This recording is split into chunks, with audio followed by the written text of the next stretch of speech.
যাৰ কাৰণে আমসুৰ আন্দোলন চালকে ৰোধ কৰি আমসুৰ আন্দোলন ভয় কৰি পুলিশ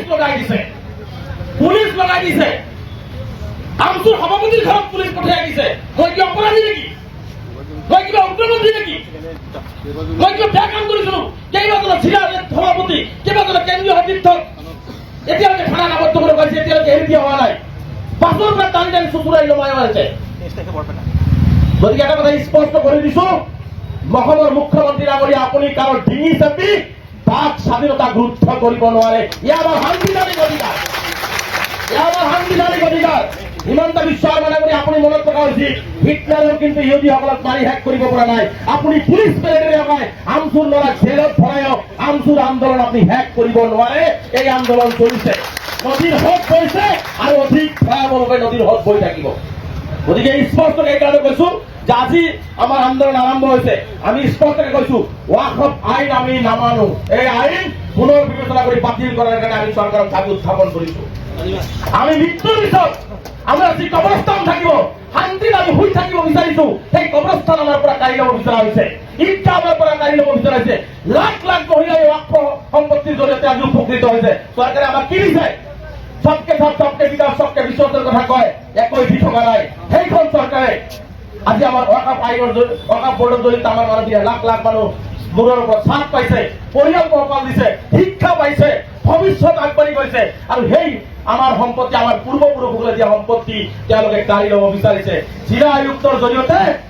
তেওঁলোকে এই মানে আমাৰ এটা কথা ক'ব যে 10,000 মানুহ আছে ইয়াত 3 বিঘাৰ কবৰস্থান কিয় লাগে মানুহটো মানে 10-20 জন বছৰত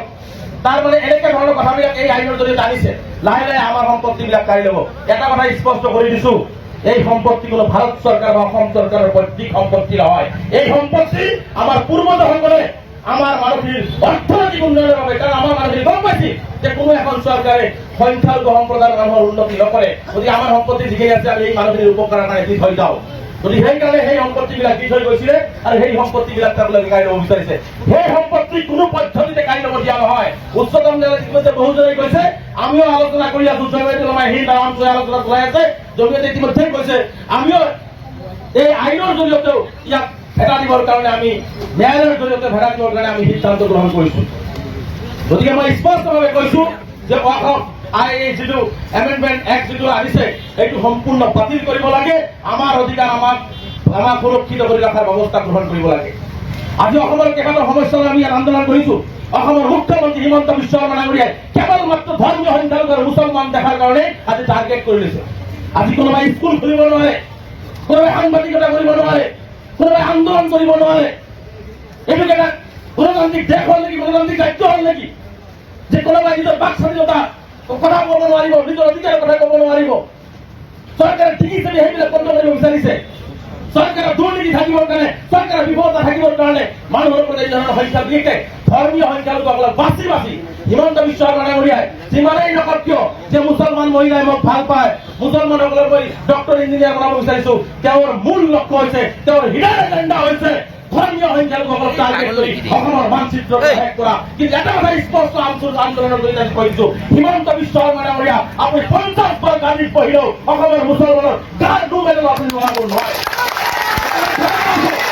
আপোনাৰ ক্ষমতা আছে আপুনি দুখীয়াসকলৰ ঘৰ ভাঙিব পাৰে আপোনাৰ ক্ষমতা আছে কাৰোবাৰ স্কুলৰ প্ৰিন্সিপালক ধৰিব কোনোবা ইয়ৰ মালিকক ধৰিব কোনোবা সাংবাদিকক ধৰিব আপোনাৰ ক্ষমতা আছে পুলিচে যাতৰ হাতত কিন্তু এটা কথা মুখ্যমন্ত্ৰী ডাঙৰীয়াই মনত ৰখা উচিত ক্ষমতা কিন্তু চিৰস্থায়ী নহয় গণতান্ত্ৰিক দেশখনৰ ৰাইজেই ৰজা এটা দিনত কিন্তু আপুনি এই ক্ষমতাৰ পৰা আঁতৰিব লাগিব গতিকে এই ধৰণে আজি আমাৰ উচ্ছেদিত মানুহখিনিক সংস্থাপন নাই আজি চহৰৰ মানুহৰ আজি মাটি জৰীপ কৰি আছে চহৰৰ মানুহৰ মাটি কাঢ়িবৰ কাৰণে সিদ্ধান্ত লৈ আছে এইখন চৰকাৰে চহৰৰ মানুহৰ মাটিৰ পট্টা আজিলৈকে ব্যৱস্থা নহ'ল আজি মেডিকেলৰ 4টা চিট অঞ্চলৰ ৰাইজৰ কাৰণে দিয়া হৈছিলে সেই ডক্টৰ বনাব আমাক ডক্টৰ ইঞ্জিনিয়াৰ হ'ব লাগে আৰু সেইজন মুখ্যমন্ত্ৰীয়ে মেডিকেলৰ 4 অঞ্চলৰ 4টা চিট কাটি দিছে সেইজন মুখ্যমন্ত্ৰী এজন মুখ্যমন্ত্ৰী এটা কথা ক'ব লাগে চকীখনত বহি চকীখনৰ সন্মানটো লাঘৱ কৰিছে চৰঞ্চলৰ মানুহৰ ডক্টৰ ইঞ্জিনিয়াৰ হ'ব লাগে আকৌ তেওঁলোকে কি কৰি আছে চহৰৰ মেডিকেলৰ চিট 4টা কাটি দিছে আজি 40 বছৰৰ পৰা এই 4টা চিটত আমাৰ দুখীয়া ছাত্ৰ ছাত্ৰীয়ে পঢ়ি আছিলে আজি ভূমিহীন যিবিলাক উচ্ছেদ কৰিলে পৰিয়ালৰ মাটি দিয়া নাই আজি অন্যায়ভাৱে এটাৰ পিছত এটা কেতিয়াবা মাদ্ৰাছাৰ ওপৰত আক্ৰমণ, কেতিয়াবা ধৰ্মীয় অনুষ্ঠানৰ ওপৰত আক্ৰমণ, কেতিয়াবা ধৰ্মীয় সংখ্যালঘুসকলৰ ব্যৱসায় বাণিজ্যৰ ওপৰত আক্ৰমণ, চাকৰিৰ ওপৰত আক্ৰমণ, সাধাৰণ নিৰহী জনতাৰ ওপৰত আক্ৰমণ। এই আক্ৰমণ বন্ধ হ'বৰ কাৰণে আজি এই প্ৰতিবাদ আমি আৰম্ভ কৰিছো। অসাংবিধানিকভাৱে অসমত ধৰ্মীয় সংখ্যালঘুসকলক অত্যাচাৰ কৰা হৈ আছে। গতিকে মই স্পষ্টভাৱে আপোনালোকক কৈছো যে আজিৰ আন্দোলন আৰম্ভণিহে আৰম্ভণি কৰা হ'ল। আপোনালোকে মই আপোনাৰ ধন্যবাদ জনাইছো। পুলিচৰ যি ভেহু ফালি যে আপোনালোকে গুৱাহাটীত আহিব পাৰিছে, আমি এই ভেহু ফালি দিল্লীতো গৈ আন্দোলন কৰিব পাৰিম। গতিকে মই স্পষ্টভাৱে প্ৰথমতে আজি ঘোষণা কৰি দিছো, কৰিমগঞ্জত, বৰপেটাত, হোজাইত, দৰঙত, লখিমপুৰত, কোকৰাঝাৰত আৰু ধুবুৰীত এই মাহৰ আৰু অহা মাহৰ 5 উইকৰ ভিতৰত কেইবাখনো প্ৰতিবাদী জনসভা এই সমস্যাৰ ওপৰত কৰা হ'ব। অসম চৰকাৰে সেই আন্দোলনবিলাক বন্ধ কৰি যাতে দেখুৱাই দিয়ে।